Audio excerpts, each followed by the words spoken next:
The morning rush at the bank was louder than usual. Phones rang nonstop. Customers lined up impatiently. Employees moved quickly, trying to keep everything under control. Daniel, the branch manager, stood behind the glass wall of his office. He adjusted his tie and glanced at his watch. Another stressful day. He didn't like delays. He didn't like confusion. And most of all, he didn't like people wasting his time. At exactly 10:17 a.m., the glass doors opened slowly. An old man stepped inside. He looked out of place. His coat was worn. His shoes were dusty. His hands trembled slightly as he held on to a small envelope. People in line glanced at him. Some looked away. Others whispered quietly. The old man walked slowly toward the counter. Next, the cashier called. He reached the desk and gently placed the envelope down. "I need help with this," he said in a soft voice. The cashier opened it. Her expression changed instantly. "Sir, this is unusual," she muttered. The old man didn't respond. He simply waited. The cashier hesitated, then picked up the phone. "Sir, I think you need to see this," she said. Inside his office, Daniel frowned. He hated interruptions. "What is it?" he asked sharply. "There's an old man here with some kind of document. It doesn't look normal." Daniel sighed. "Send him away if it's not valid." "I'm not sure. Sir, you should take a look." Reluctantly, Daniel stepped out of his office. His eyes immediately fell on the old man, and he felt annoyed. This wasn't the kind of customer he wanted in his branch. "What seems to be the problem?" Daniel asked coldly. The old man turned slowly. "I just need someone to confirm this," he said, pointing at the envelope. Daniel took the paper and glanced at it briefly. His expression hardened. "This is outdated," he said firmly. "We can't process this." The old man blinked. "But I was told." "You were told wrong," Daniel interrupted. The bank grew quieter. People were listening now. "I've come a long way," the old man said. "Please, just check again." Daniel's patience snapped. "We don't have time for this," he said loudly. "This is a bank, not a museum." A few customers exchanged uncomfortable looks. The old man lowered his gaze. "I understand," he whispered, but he didn't move. Daniel stepped closer. "Sir, I'm going to have to ask you to leave," he said, his voice firm and sharp. The old man looked up again. There was something in his eyes. Not anger, not fear, just quiet disappointment. "I only needed a few minutes," he said. "And I've already given you more than that," Daniel replied. Security began to move closer. The old man slowly picked up his envelope. His hand shook slightly. Before turning, he looked at Daniel one last time. "You didn't even read it properly," he said. Daniel scoffed. "I've seen enough." The old man nodded. Then he walked out. The door closed behind him with a soft sound. For a moment, the bank remained silent. Then everything returned to normal. Or at least it seemed that way. That evening, Daniel sat at his desk, finishing reports. He had already forgotten about the old man. To him, it was just another annoying interruption. But as he reached for his coat, something fell off. His assistant knocked lightly on the door. "Sir, there's been a call from head office," she said. Daniel frowned. "At this hour?" She nodded. "They said it's urgent." Daniel picked up the phone. "Hello." There was a pause. Then a calm voice spoke. "Mr. Daniel, we need to discuss an incident from this morning." Daniel felt a slight chill. "What incident?" he asked. "The elderly gentleman you asked to leave." Daniel rolled his eyes. "Yes, what about him?" Another pause. "He wasn't just a customer." Daniel's grip tightened on the phone. "Then who was he?" asked. The answer came slowly. "That's what we'll discuss tomorrow morning." The line went dead. That night, Daniel couldn't sleep. The old man's face kept returning to his mind. That calm voice, that quiet disappointment, and those final words. "You didn't even read it properly." For the first time, Daniel felt uncertain. The next morning, the bank felt different, colder, quieter. Daniel walked in, trying to act normal. But everyone seemed to be watching him. His assistant approached him immediately. "Sir, head office is here." Daniel froze. "In my office?" She nodded. "They've been waiting." Daniel took a deep breath and walked in. 3 people sat at the table. Serious faces. No smiles. "Good morning," Daniel said. No one responded. "Please sit," one of them said. Daniel sat down slowly. A file was placed in front of him. "Do you recognize this?" the man asked. Daniel looked down. It was the same document the old man had brought. His heart skipped. "Yes," he said cautiously. "Did you read it?" Daniel hesitated. "I reviewed it." The man leaned forward. "No. Did you read it?" Silence filled the room. Daniel felt the pressure. "No," he admitted. The man nodded. "That document," he said slowly, "was a lifetime deposit record." Daniel's eyes widened. "What?" "It belonged to one of the bank's earliest investors." Daniel felt his throat go dry. "And the man?" he asked quietly. The room went still. Then came the twist. "He wasn't just an investor," the man said. "He was the man who helped build this bank." Daniel's world shifted. Everything from yesterday replayed in his mind. The coat, the trembling hands, the quiet voice, and the way he had treated him. What happens now?" Daniel asked. The answer was immediate. "You're terminated. Effective immediately." Daniel sat there, unable to move, but the real shock came next. The man added one final sentence, and before he left, he made a recommendation. Daniel looked up slowly. "What recommendation?" The man met his eyes. He suggested that the bank needs managers who can recognize value, even when it doesn't look important. Daniel realized something in that moment. It wasn't about the document. It wasn't about the mistake. It was about how he treated someone who had nothing to offer him. At least, that's what he thought. Outside, life continued as usual. Customers came and went. Employees worked as always. But one thing had changed forever. A man who thought he controlled everything had lost everything in a single moment. Daniel walked out of the bank carrying a small box. No one stopped him. No one spoke to him. The same people who greeted him every morning now avoided his eyes. The glass doors closed behind him. This time, they felt heavier. The street outside was loud. Cars moved. People hurried. Life continued as if nothing had happened. But for Daniel, everything had changed. He stood there for a moment, unsure where to go. For years, this bank had been his world. Now he had nowhere to be. As he began to walk, something kept replaying in his mind. The old man's voice. "You didn't even read it properly." Daniel clenched his jaw. "It was just a mistake," he muttered to himself. But deep down, he knew it wasn't. That night, his apartment felt unfamiliar. Too quiet. Too empty. He placed the box on the table and sat down slowly. Inside were a few files, a pen, and his nameplate. Branch manager. He stared at it for a long time. For the first time in years, Daniel questioned himself. Not his decisions, not his skills, but his attitude. The next morning, he woke up early out of habit. For a second, he thought he was late. Then reality hit.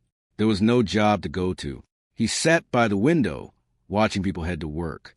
Each of them had somewhere to be, somewhere they mattered. Daniel picked up his phone. No calls, no messages. The silence was louder than anything. He tried to distract himself. He turned on the TV.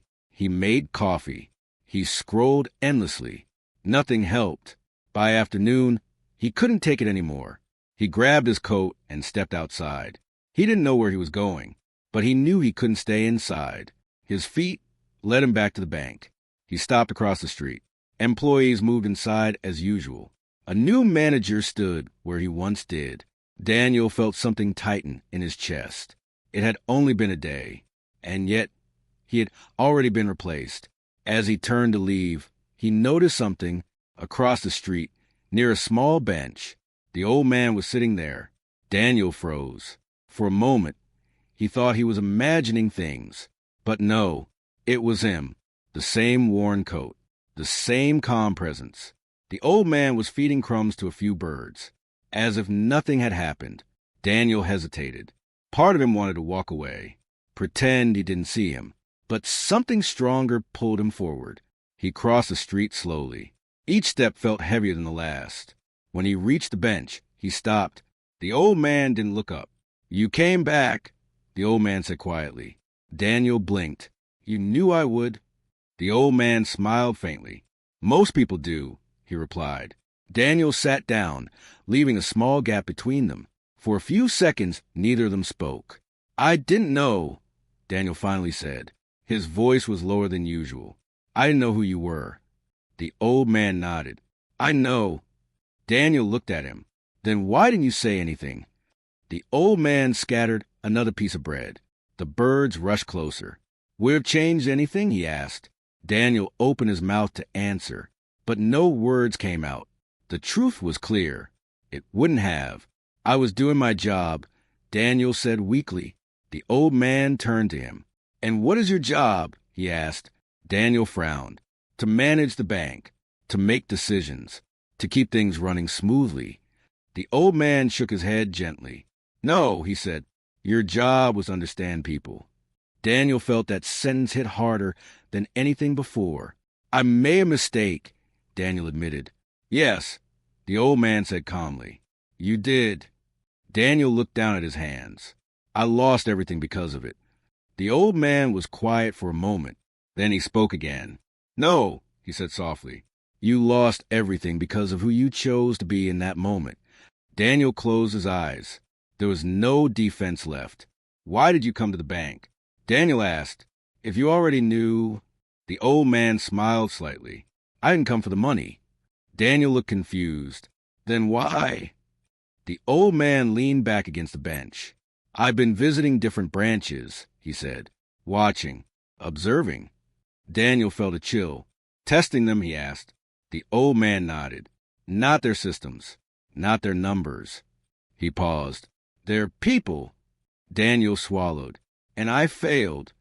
The old man didn't answer directly. Instead, he asked another question. What did you see when you looked at me yesterday? Daniel hesitated. Then he spoke honestly. A problem, he said. The old man nodded. That's exactly what you saw. Silence settled between them again. After a while, Daniel spoke. Is there anything I could do to fix this? The old man looked at him carefully. For the bank, he asked. Daniel nodded. The old man shook his head. That door is closed. Daniel felt his chest tighten again. But, the old man continued, this isn't the end. Daniel looked up quickly. What do you mean? The old man stood slowly. His movements were steady now, stronger than before. It depends on what you do next, he said. Daniel stood as well. I don't understand. The old man looked directly into his eyes. For years, you've only seen value in what benefits you. Daniel felt the weight of those words. Now, the old man continued, you have a chance to see things differently. Daniel frowned. How? The old man pointed down the street. Start by paying attention, he said, to the people you usually ignore. Daniel followed his gaze. There were dozens of people, workers, vendors, strangers passing by. They all have stories, the old man said, just like I do. Daniel looked back at him. Will I see you again? He asked. The old man smiled. Maybe, he said, and then, without another word, he walked away. Daniel stood there, watching him disappear into crowd.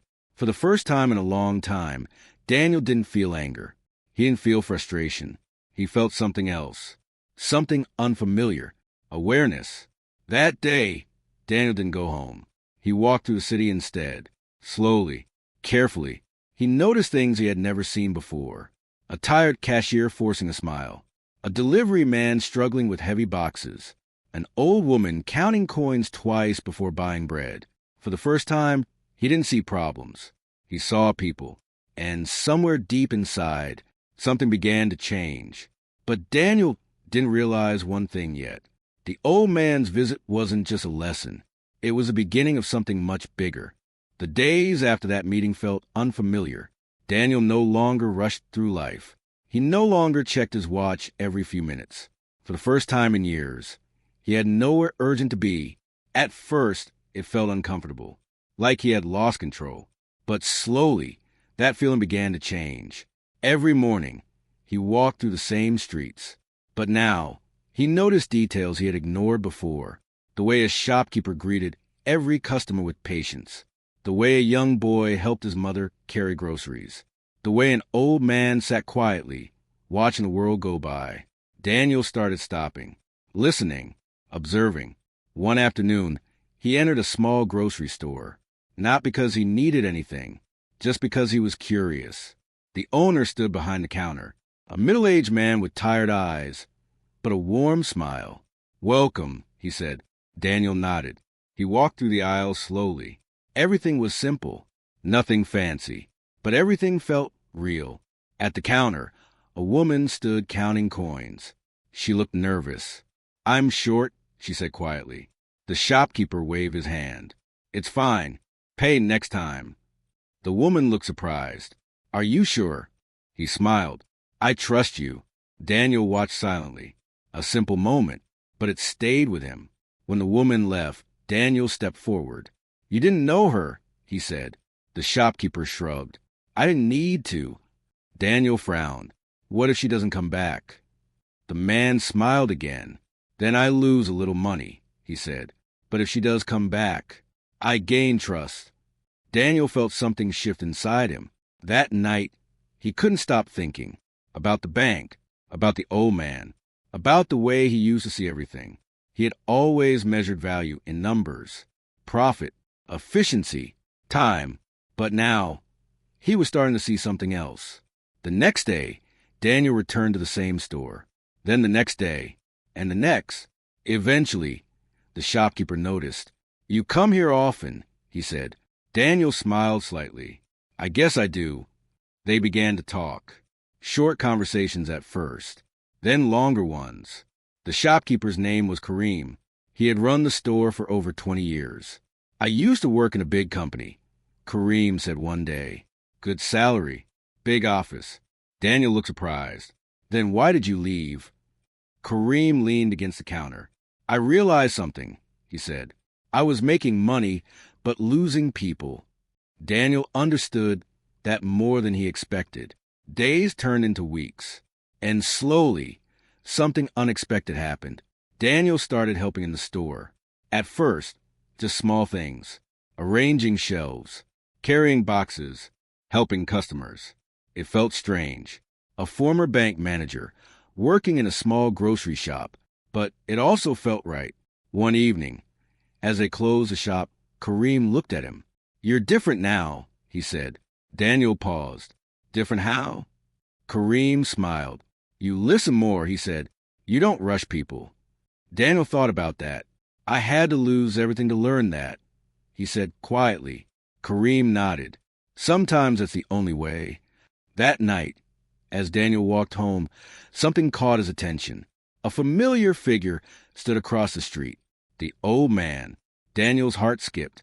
He crossed the road quickly, but by the time he reached the spot, the old man was gone. Daniel looked around, confused. Then he noticed something on the ground, a small envelope. His hands froze. It looked exactly like the one from the bank. Slowly, he picked it up. Inside was a single piece of paper. No signature, no name, just a short message. "You're starting to see." Daniel read it twice, then a third time. His mind raced. Was this another test?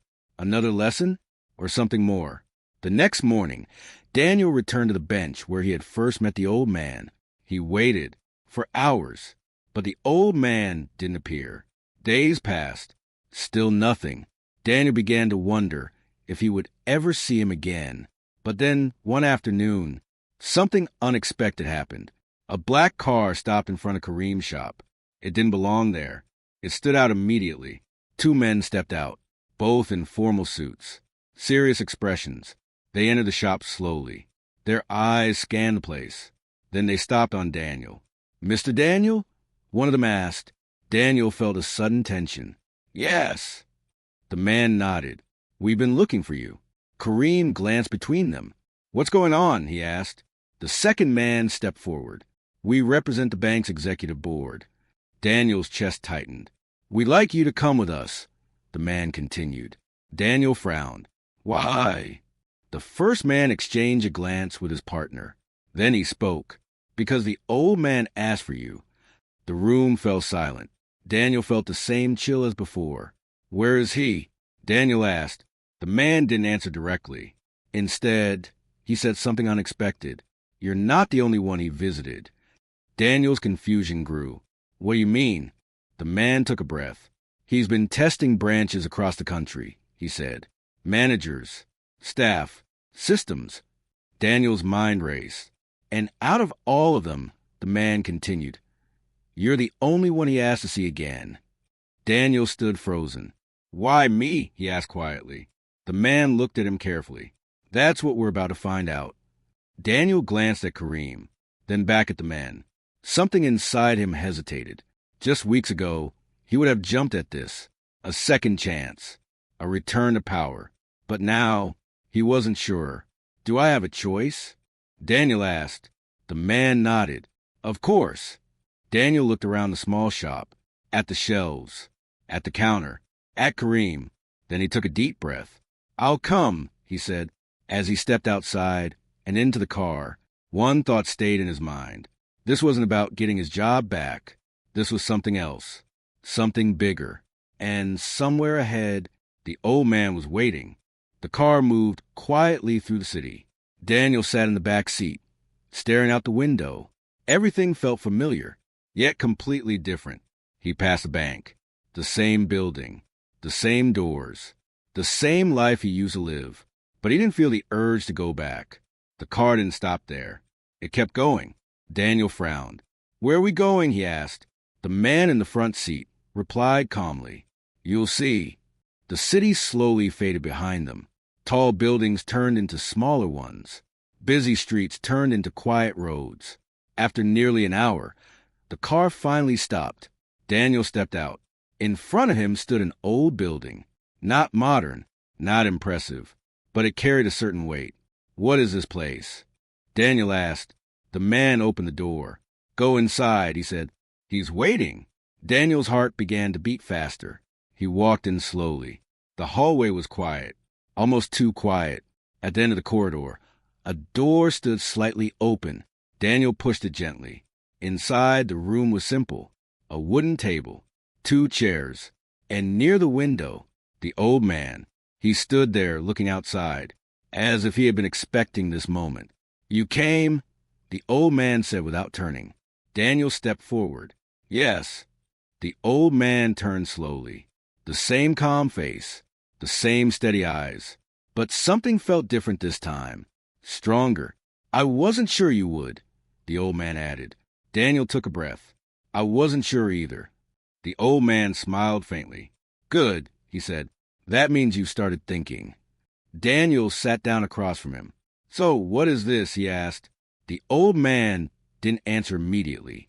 Instead, he walked to the table and placed a folder in front of Daniel. "Open it," he said. Daniel hesitated for a moment. Then he did.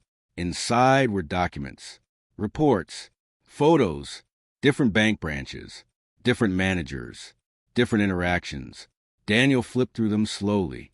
Some pages showed kindness, patience, understanding, but most showed something else. Dismissal, coldness, indifference. Daniel's hand slowed. "This is what you've been doing," he said quietly. The old man nodded. "Observing," he corrected. Daniel looked up. "Why?" The old man pulled out a chair and sat down. "Because something is wrong," he said. Daniel listened carefully. "This bank was built on trust," the old man continued. "Not just money, not just systems." He paused. "People." Daniel felt the weight of that word. But over time, the old man said, "That changed." Daniel thought about his own behavior. "Managers stopped seeing people," the old man added. "They started seeing transactions." Silence filled the room. "I was one of them," Daniel admitted. The old man looked at him. "Yes," he said. There was no judgment in his voice, just truth. Daniel leaned back slightly. "Then why am I here?" he asked. The old man studied him for a moment. "Because you changed," he said. Daniel frowned. "After I failed." The old man shook his head. "No," he said. "After you realized why you failed." Daniel didn't respond. The old man continued. "Most people defend themselves," he said. "They blame others. They justify their actions. He leaned forward slightly. But you didn't. Daniel remembered that day on the bench. The questions, the silence. You listened, the old man said, and then you acted. Daniel thought about Kareem's shop, the small moments, the simple changes. I just tried to do better, Daniel said. The old man smiled. And that's exactly why you're here.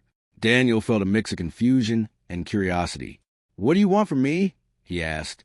The old man stood up slowly. He walked toward the window again. I'm not looking for perfect managers, he said. I'm looking for the right ones. Daniel watched him closely. And I believe, the old man continued, you might be one of them. Daniel's heart skipped. Are you offering me my job back? He asked. The old man turned slightly. No, he said. Daniel blinked. I'm offering you something else, the old man added. He walked back to the table, placed another document in front of Daniel. Open it. Daniel did. This time, it wasn't a report. It was a proposal. A new role, a different position. Daniel read the title slowly. Regional Human Experience Director.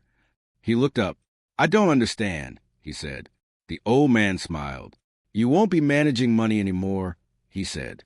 You'll be managing something far more important. Daniel waited.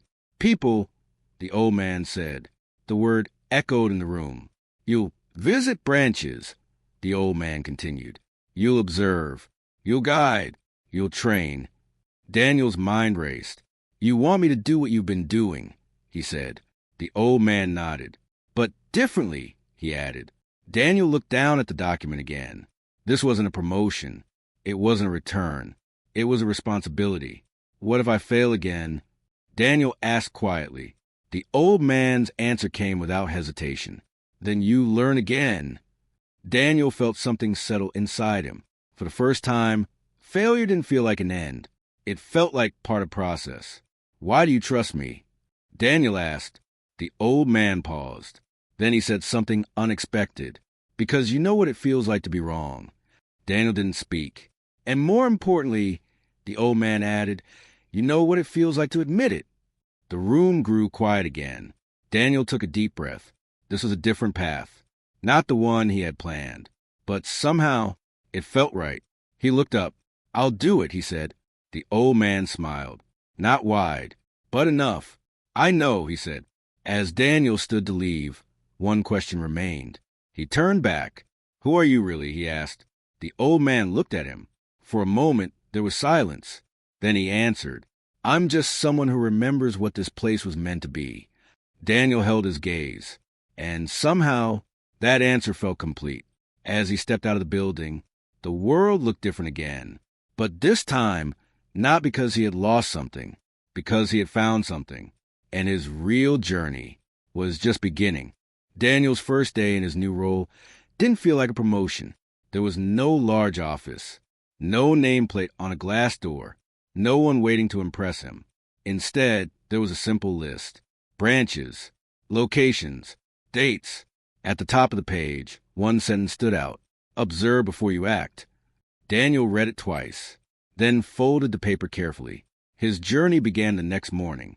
The first branch he visited was small, busy but not organized. Customers waited longer than necessary. Employees looked stressed. Daniel didn't interrupt. He didn't introduce himself. He simply watched.